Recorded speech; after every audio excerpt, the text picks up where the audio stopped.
Hello and welcome to the Join Dota League Season 3 American Division 2 Best of 2 between the Thundercats and New Starcom. We're still waiting on a spectator as well as one of the NSC players to load into the game, so crossing my fingers and hope to not have to remake, that we'll be able to get into the draft before too long. This game has been delayed by 30 minutes by NSC just not showing up into the lobby for quite some time, and they should definitely thank the Thundercats for waiting for them, but it looks like, unfortunately, we might have to make a remake. Usually at this time, we would be jumping into the draft, and it's not looking pretty. One of the spectators is not loading in, and hopefully that will not mean that there is a remake. But either way, I'll be your caster for this game, or these two games. Hopefully you enjoy them. I'll be Grandis V, and I will be solo casting these. If you do want to watch some other Join Dota games, you can check out HeflaTV 1. I believe they're casting Snob versus Isurus Gaming. But either way, I'm glad that you stuck around here throughout that very extended wait, and are coming to support your teams, mostly that you've betted on, New Starcom and the Thundercats. Well, the odds are heavily in the favor of the Thundercats. I'm curious to see if New Starcom are going to be able to make a comeback or not really comeback, they're not behind just yet, but be able to come from behind as far as skill level as well as performance in the league is concerned, rather.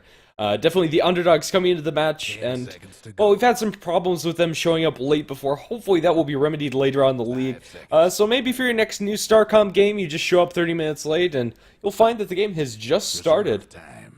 Well, first ban comes out from the Thundercats, and it will be a Doom Death Prophet the Return ban coming out for New Starcom. Since there was quite a delay getting into this game, there's not a lot of a draft to talk of so far. Lycan banned out by the Thundercats, no big surprises there.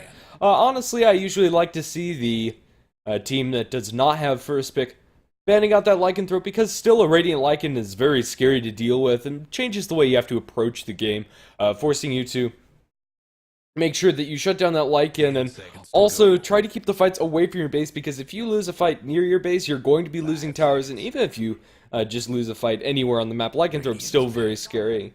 First pick Shadow Shaman comes out from the Thundercats, no big surprises there.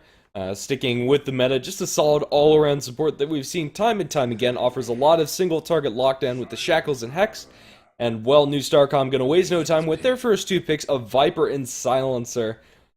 I don't know, this is fairly risky coming out from them. They will at least win one lane with the Viper, and I'm assuming that Silencer is going to be taking up a core position for them, so two farming heroes already picked up.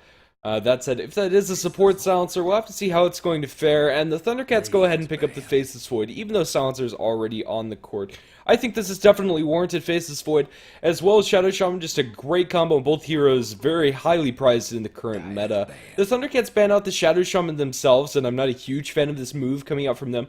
I think that if they left the Shadow Shaman in the pool and New Starcom didn't ban it, they'd be able to pick it up, and at the very least, you're costing New Starcom a ban for themselves, but just saying that they don't want to play against it and that they have something else in mind. Crossing my fingers for a Witch Doctor here to combo with that Faceless Void Chronosphere ulti. Well, I haven't seen either of these teams play very much, but of the two performances, the Thundercats played better, I feel. Yeah, that pretty much sums it up. I believe that both teams are running with their full lineups, even though everybody on the Thundercats is rocking a stand-in tag.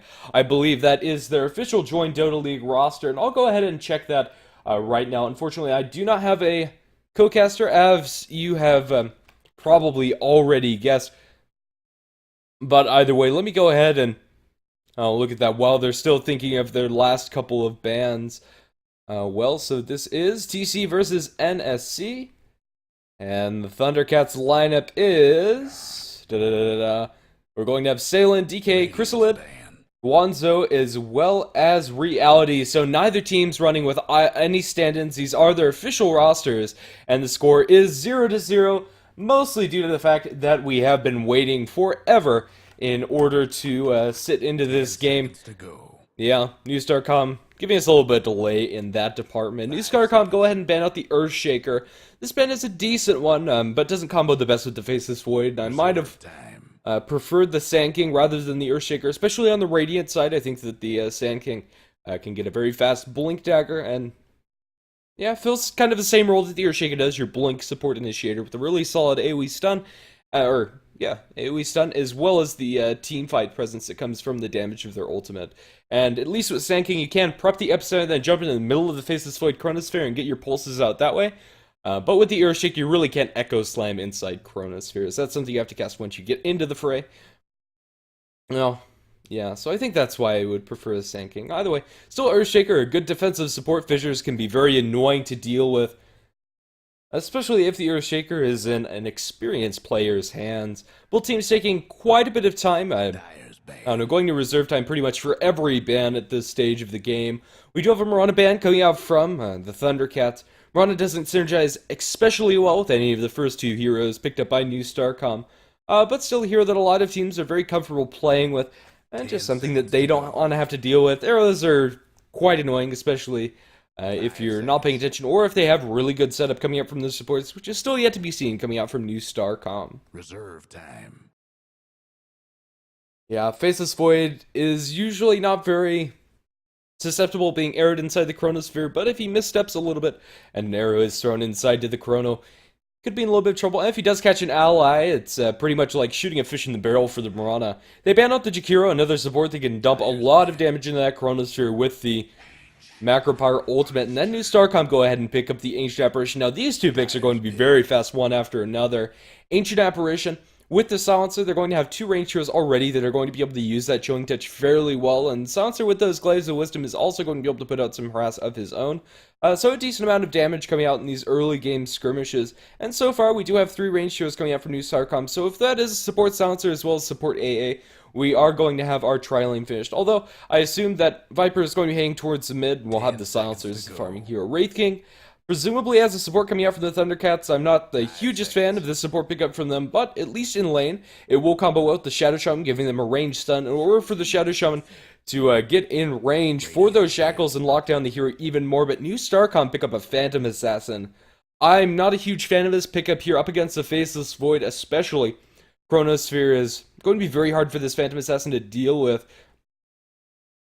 Yeah, especially as the game gets later, Faceless Void picks up his level 16 ultimate. Even if the Phantom Assassin is incredibly farmed, PA not really going to be able to man-fight up against the Faceless Void, especially inside the Chrono, where her blur is going to be disabled, as the evasion is not going to be available there. And yeah, also Shadow Shaman and Wraith King, both very good at locking down the PA if they try to go onto him. Unless she has like something along the lines of an Abyssal Blade where she just hits incredibly hard and kills the Shadow Shaman instantly. Shadow Shaman's still susceptible to the Phantom Assassin, but still it just feels a little bit out of place in the New Starcom lineup. They have the Silencer that is going to want to get his farm up before he really starts trying to do anything. He wants to get that Aghanim Scepter presumably, as well as the Refresher. Maybe this game will be seeing something more of the Battle Silencer build, where we see a mechanism picked up by him. But with Viper already on his team, I doubt we'll be seeing that, and it's probably just going to be your Aghanim's Treads Refresher build, as usually. And Thundercats go ahead and pick up the Gyrocopter. Now, this is going to bump the Faceless Void down into more of a utility position, but the Gyrocopter can put a lot of damage into the Chronosphere with the call down, and if he has a unit to auto attack with the flat cannon, he can also get those damage charges out as well. A solid pickup for them. I don't know, and if Phantom Assassin tries to Blink Strike onto the Gyrocopter while he's isolated, the Rocket Barrage can do a number on the PA. I think PA is going to be forced into building a BKB, and honestly, BKB first Phantom Assassin can really fall a little bit short of what you want the hero to be doing. You either want to pick up a Battle Fury, get your farm up very high, or just start fighting really early with like a phase drums and just get kills around the map, which could also be an option for the Phantom Assassin, but I think Battle Fury is almost out of the question. Well, Invoker and Tidehunter going to be the last two bans coming out from both teams, and New Starcom are, I don't know, expecting a mid-hero to come out from the Thundercats. I'm inclined to believe with, or agree with them, and the Thundercats ban out the Tidehunter, presuming that New Starcom are going to need an offlaner. Now, this sentiment is a little bit off for mine. I think that Viper is going to be going towards the offlane, or we're going to have something of an aggressive tri-lane coming out from New Starcom. Although, I think going aggressive up against the Wraith King Shadow Shaman Gyrocopter lane is pretty scary. They have a lot of CC to allow the Gyrocopter to get the Rocket Barrage damage off, and if they're able to isolate one target, that target's going to be pretty much dead. Especially when you have a Phantom Assassin, not the best farming hero up against the aggressive tri-lane, and also when you don't really have any pure lockdown. You have the slow from Stifling Dagger as well as Icy Vortex, but that's about it. Yeah, they will have damage plenty in that lane. Curse of the Silent and Ancient Apparition Chilling Touch will be very nice for them to use if they do decide to lane it in that orientation, but we're still waiting on this last pickup coming out from New Starcom, and I don't know, as it stands, I'm feeling that New Starcom have a little bit of a disadvantage in their draft, but they're going to go ahead and pick up an Outworld Devourer. Now, two of these lanes are going to be incredibly hard for the Thundercats to deal with. You're going to have an OD in mid against who knows what Thundercats are going to pick up. Razor's not in the pool. Lone Druid, really the only hero that's traditionally seen as a counter to OD, still in there. But Shadow Fiend's going to be a choice played by Reality. Putting a Shadow Fiend up against an OD is always something a little bit scary to do. He's not going to have the mana to spam out his raises as much as he usually have. But if he does have the bottle, he should be able to at least get a couple of them off. Early on, especially, the OD is going to absolutely crush that lane as far as damage is concerned. And this OD, or Shadow Fiend rather, is going to be off to a fairly slow start. I'd look to see these support Shadow Shaman and Wraith King try to kill the Outworld Devourer early on to give that Shadow Fiend a little bit of an edge in his lane, and I think that's really what Reality needs to lane up solo against the OD.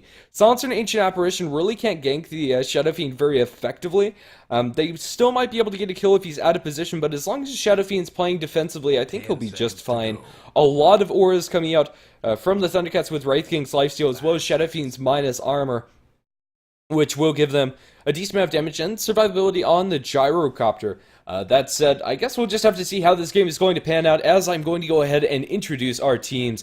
With the Radiant team, it will be the Thundercats, with DK playing on the Faceless Void, Chrysalid playing on the Shadow Shaman, Wraith King taken up by Salient, and that will leave Reality on the Shadow Fiend mid, and so far, we're going to have Wanzo playing on the Gyrocopter solo safe lane, as the other heroes are going aggressively. Well, actually, Faceless Void is heading towards the solo safe lane with Gyrocopter as sitting in the aggressive tri-lane. The laning coming out from NSC, the new Starcom, is going to be Primo playing on the Ancient Apparition, and OD is going to be played by Weisel. Glacier going to be playing on the Silencer. Phantom Assassin taken up by D-Snow, and that will leave, last but not least, Yayo playing on the Viper.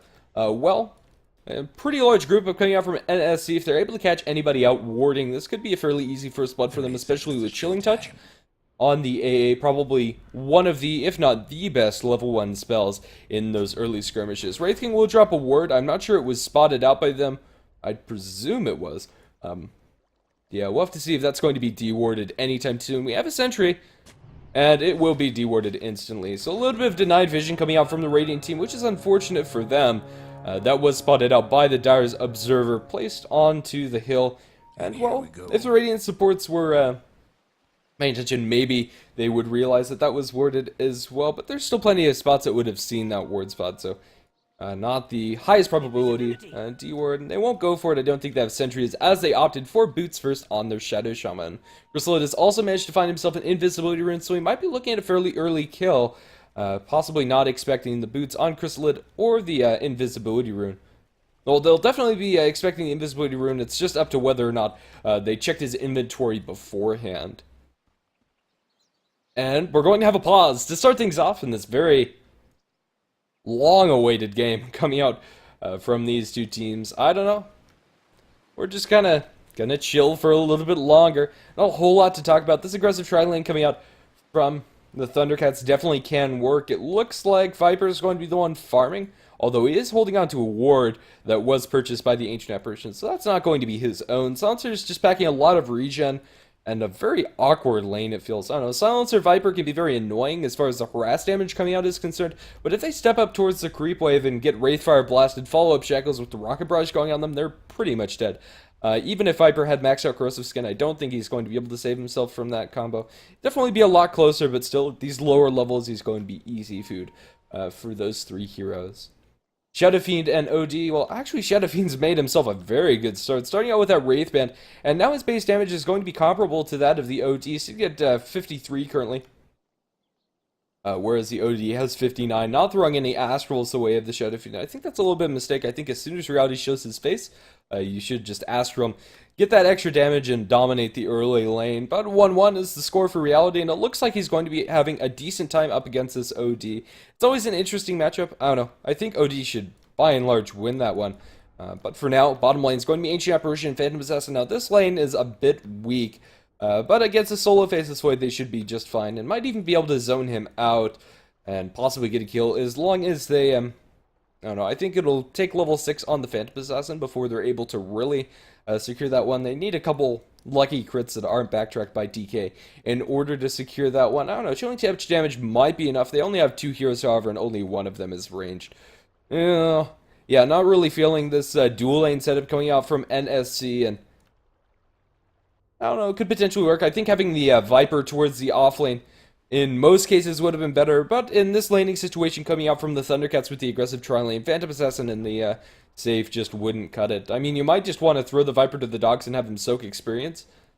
You really never want to have a Viper do that, though. You usually put him in the offlane or in situations where you could at least get something. Phantom Assassin is going to disconnect yet again. We're going to see those beautiful Valve emotes coming out as Anti-Mage laughs at our faces. Yeah.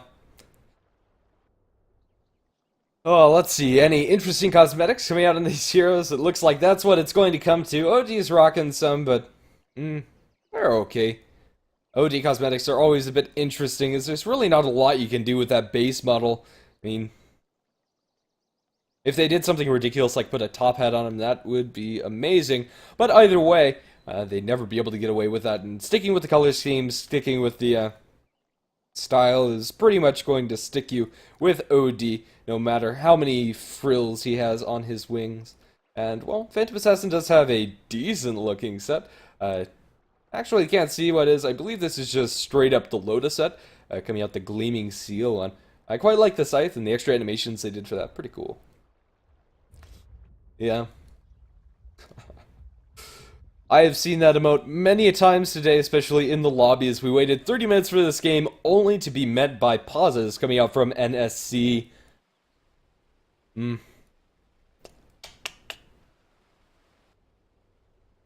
Yeah. I mean, I kind of wish they would have just waited for first blood or something exciting to happen, but really, all that has happened is the heroes have gone to their lanes, so at the very least, I know where they're going to be laning, but the only heroes that have picked up CS are this Viper and this Shadow Fiend. I've already pretty much talked the Shadow Fiend's 2 CS to death. I'm not sure you can say much more. Other than that, it's pretty surprising he was able to do so, and he's off to a decent start on this first wave, picking up one of his creeps as well as one of the enemies.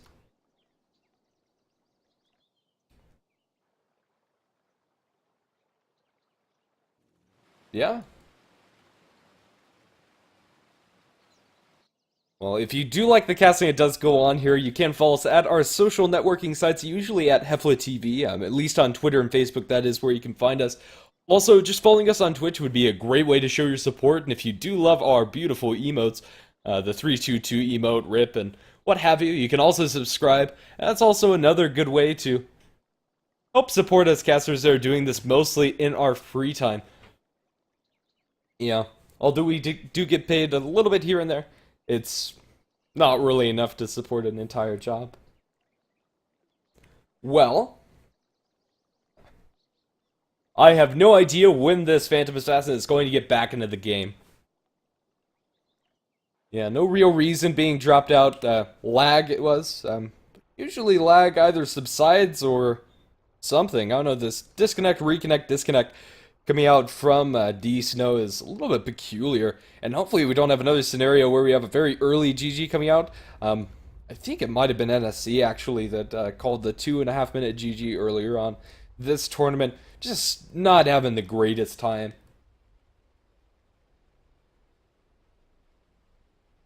Well,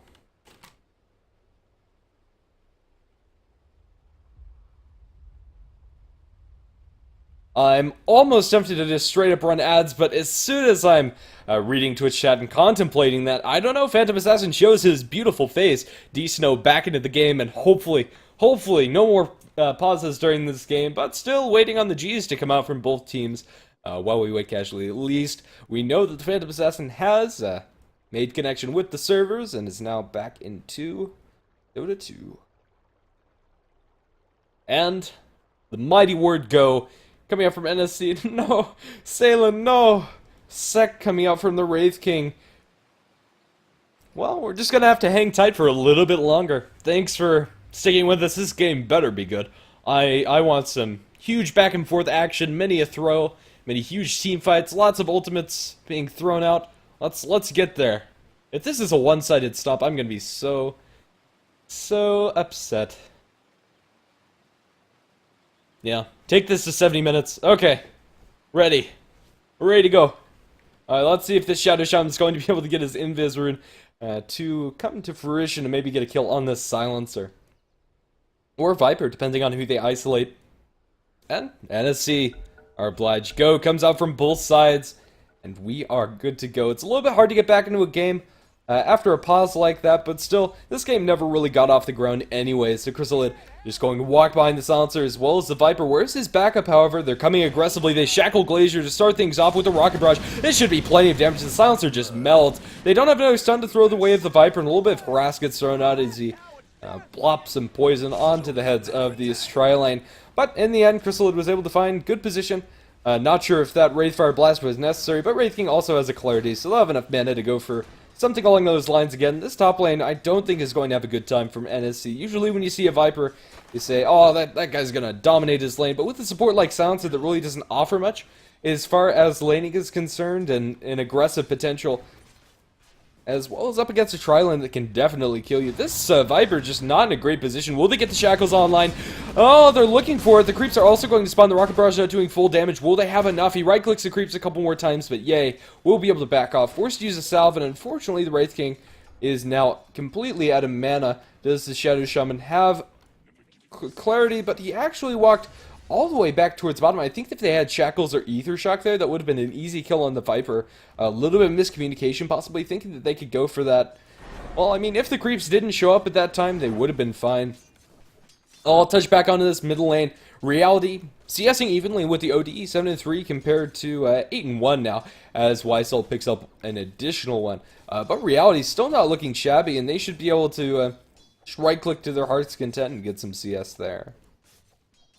Faceless Void playing very aggressively up against the A. Might be in trouble here after trying to get the time walk off. He holds onto it for a little bit more, and the Chilling Touch does a decent amount of damage. Will be forced to eat through his salve. A very interesting misstep, and now Stifling Dagger cancels the salve. Do they have one onto Chrysalid? They do not. They have one Tango for the Faceless Void to munch on. He needs to be careful. Like, if they Chilling Touch and Stifling Dagger Blink Strike him, he'll be in a world of hurt. I don't know.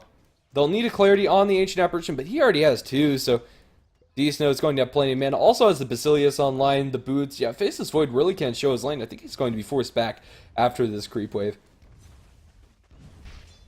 We'll just have to see how it's going to pan out for them.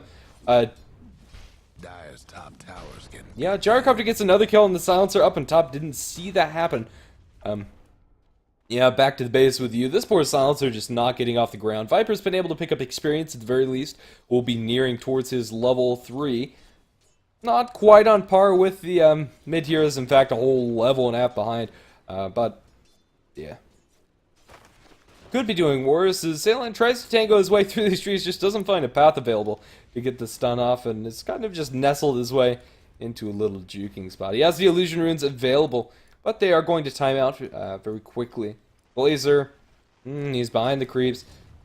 As soon as the Gyrocopter starts walking towards him, I'd like to see Glazer just back off, but the Wraith King coming around for the stun. He drops it on the Viper this time. They're looking for the heavier prize, and now Viper Yayo falling low. He's being body blocked a little bit. They only need a little bit more damage. Will they have it? One more auto attacks. All they need, Sailing. We'll be able to find it. Wraithfire Blast.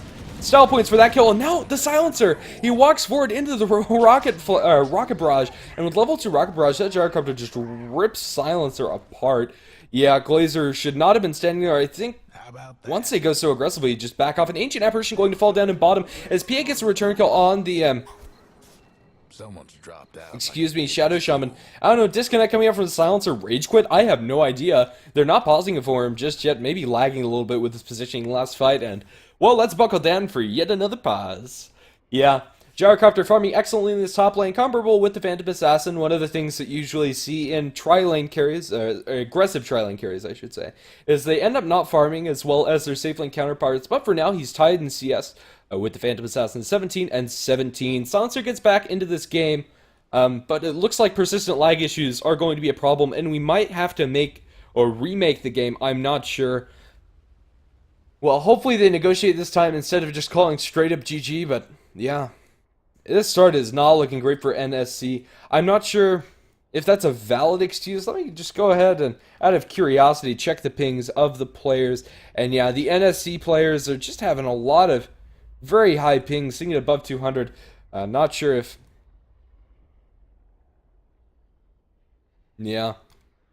Well, it looks like they're going to try to go, even though ping's a little bit high. Hopefully it has died down for them and it's not flaring up to the 300 that it was just a second ago. But yeah, they're... I was about to say excuse, but the reasoning is valid for these pauses at the very least. I'm not sure what the rules for JDL specifically are for pausing, but I think it'll be excused. Faceless Void goes for a Orb of Venom here in this lane, which I definitely agree with up against the Phantom Assassin, but still doesn't have a lot of regen to deal with. This lane coming out from the PA as well as the Ancient Apparition without support, he's going to be in a little bit of trouble. He's sending the courier out to himself, which is presumably holding a salve, and indeed it is, so he will have the regen to stay in lane for a little bit longer. Yeah, Shadow Fiend making use of the Radiant side advantage that Shadow Fiend does have, and stacks up his camps to lose a couple of creeps in mid for this, but in the end it's not going to be a huge loss. And I probably would have liked to see him move the Wraith King in there a little bit earlier, but they will have time to smoke up and go behind this poor OD, and OD way too far ahead, going to be ready to fire blasted up. Follow-up shackles coming up from Crystal Lord. Will they be needed? They will, but it will just secure the kill from the Shadow Fiend with 2 raises, and now stacked upon souls for a level 2 Necromastery. Unfortunately, he did not have level 3 available for that kill. But still, Shadow Fiend going to completely snowball off of this, and I think that NSC need to do something about this Shadow Fiend, but what it is, I have no idea. They just don't have good heroes to deal with the Shadow Fiend in the laning stage, and I think it was a great last pick coming out from the Thundercats. Yeah, Silencer, Ancient Apparition supporting duo is just not going to cut it for a gank, and Zaylen back up and top into his little cranny, nook, little pocket of trees there, and looking for wraparound onto Glazer, possibly the Viper. Let's see who he's going to catch out. Gyrocopter needs to push out the lane before they can be able to go for this, and Shadow Shaman isn't there, just running some stacking operations inside the Radiant jungle, presumably for the Shadow Fiend to just get him even fatter. Faceless Void down in bottom's farming rate isn't the slowest, isn't the fastest, a little bit faster than you usually see offlane Faceless Void, mostly due to the fact that Phantom Assassin and Ancient Apparition are only in a dual lane currently. Wraith King looking for a stun, finds out Viper. Viper's dead. No way that he's getting out of that. They get the Curse of the Silent onto both of them, and it will cost the Wraith King mana for his stun, but with stick charges, I believe he'll have it up for another engagement. So maybe if the Silencer's not careful, checks the Wraith King without adding on that extra damage or mana from the stick. He could be caught out yet again, but I think the Silencer's pretty much had enough with this top lane. Yeah, level 2 on a Glazer. This is the problem with support Silencer. He doesn't offer much in the lane, and then if he falls behind, he's pretty useless, to be honest. You need those levels, and down in bottom, Phantom Assassin dies to Chrysalid as well as to the Faceless Void. Yeah. Thundercats are just kind of having a field day with these lanes, and now Faceless Void has his power treads after a kill onto the hero that really needs to start carrying some work, and now yeah, Shadow Fiend and Wraith King are going to get the kill on mid, so boom, boom, boom, right after another kill in each of the 3 lanes, going the way of Thundercats. Yeah, this Shadow Fiend is completely unmanageable now. They need to do something about it. He's going for the Hand of Midas, presumably sending himself a Glove of Haste, but he's going to have the Hand of Midas very fast, especially considering he went for Bottle as well as the other items, and Silencer's going to disconnect from this game. I'm not sure that this is playable for NSC, to be honest, but they're not saying anything in chat. I don't think they've conversed with the admins just yet. Yeah. Let's see. Well, he is going to get back into the game.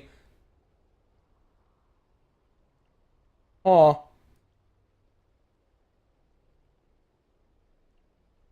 Well, we're just kind of waiting around until they can start it again. They are going to unpause and try another time.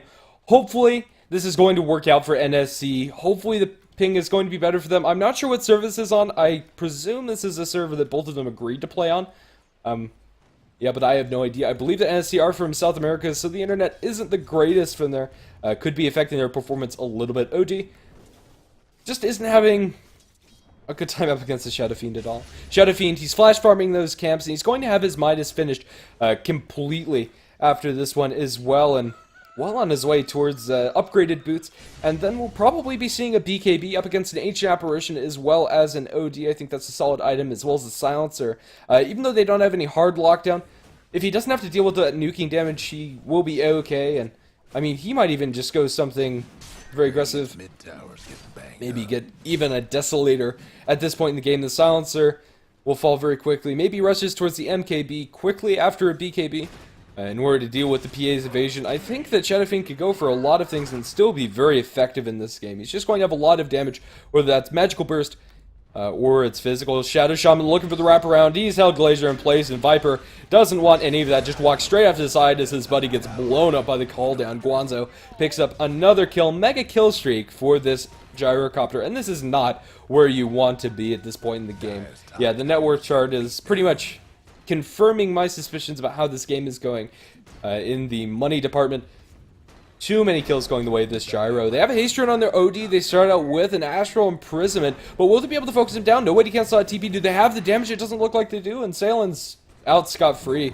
Guanzo is going to make a little bit of a turn. No lockdown coming out from Gristlehead. And, well, they'll Astral up the Shadow Shaman, attempt to deny the tower, get the deny coming out from the OD. They're splitting damage coming out from the Rocket Barrage. Will it be enough? They're going to get the kill on the OD, but Guanzo is going to fall to the Viper. Viper is still hanging around and living strong. There's not enough mana for the Ether Shock, so Shadow Shaman can't turn on that Viper, unfortunately. That's a decent streak going the way of the Viper, but in the meantime, Ancient Apparition falls to your Shadow Fiend solo. And, well, that's 1,500 gold on your Shadow Fiend. On top of his hand of Midas Boots, Wraithband Bottle, and yet another stack going for the Shadow Fiend. Reality's farming like an absolute madman. Yeah. It's not pretty for sure. At about 10 minutes in, I'll go ahead and take the first look at these graphs, and as expected, up, up, and up for the Thundercats. It kind of parried off a little bit after Gyrocopter killed, giving up a lot of experience as well as gold, but still looking pretty good. Stun up in top lane, Glazer looks like he's going to feed away his 5th kill of the game. He drops the Curse of the Silent, or rather, last word under the Wraith King, but what does it matter? Silencer is going to give up yet another kill, and this Silencer is just so sad. Like, there's not a great way to put it. Silencer's not having a good game. He's disconnected a lot, he's had ping issues, he's died plenty of times, and even if he had perfect ping, at this point, he just can't show his face on the map, really, and Silencer can't really also. Well, down at bottom, they're going to go for the Chilling Touch damage onto the Faceless Void, just giving away the fact that they have a ward there, more than anything. A little harass going the way of the Void, but I don't think it's going to matter all that much. He's going to ferry himself another south, and he also has that Morbid Mask. I mean, he probably could have just backed off into the jungle, if it wasn't completely farmed up by the Shadow Fiend, that is. In mid lane, Invisibility Rune, he's gonna unload the ultimate, no D! Just falls so low, he needs one more auto attack. He's astraling himself, but it's not gonna save him for long. Killing spree for the Shadow Fiend, and Viper going to die up in top lane. An absolute disaster. These lanes haven't even dissolved. There's no 5-man grouping up from the Thundercats, and they're just defeating them in the lanes. Yeah, Gyrocopter goes for a BKB of his own. Glacier completely zoned out by Salen. Salen is holding on to that skill point for his ultimate, and all Faceless Void gets a kill on the Ancient Apparition. In the meantime, while Phantom Assassin trying to fight up against his Shadow Shaman, she gets a lucky crit, but she will lose her life for it. Up in top, Silencer going to be dropped. Oh my goodness, just not a good place to look, and 19-3 the kill score. NSC just getting absolutely destroyed. Hopefully we'll be able to find a better server for them in Game 2. I think, yeah. NSC didn't look as strong as the Thundercats the last time I saw them, but even then, like, it wasn't this bad. Like, this is very hard to watch. Yeah, all around, the Thundercats playing better. I think they had the better draft. NSC went for some unconventional first picks. They went for Viper, Silencers the first two. Viper kind of makes sense, but Silencer usually don't pick up until later. And yeah, especially since he's not farming, he's just falling way too far behind. At level 4, he's not going to have his ultimate online for quite some time. And yeah, the experience advantage should be immense. Nobody on the side of the Radiant is missing their ultimate, and they're still waiting on the Ancient Apparition, Ice Blast, as well as the Global Silence to come out from their team. And yeah, they're going to get the ultimate off of the Wraith King in the meantime, but the Ancient Apparition is just falling too low. They don't get a bash for the Faceless Void. Don't think they even need it. Wraith King focuses on the raise from Reality will be enough. They shackle of the Viper, and that's 21-3. Let's see if they make up more call down on the OD as well as the Silencer. The magic nuke damage is just too much. They don't even need the Wraith Kicks. Wraithfire Blast for another kill, and yeah, Wraith King style points for getting 2 Wraithfire Blast kills in a game. Usually you see that for initiation, and GG called out by NSC. No big surprises there. That is very unfortunate. I was hoping for a lot closer of a game, especially after such a long wait going from NSC. Either way, thanks for watching. I've been GrandSV. We're going to have Game 2 coming up next. Hopefully we can find a better server for NSC to play on, and hopefully the game will be a little bit more competitive. But this has been HeflaTV. And so you can find us at our social media websites at HeflaTV, and you can find the VODs at youtube.com/HeflaMoke. Game 2 should be coming up shortly. Music, some ads, and yeah, more than anything, thanks for watching. See you soon.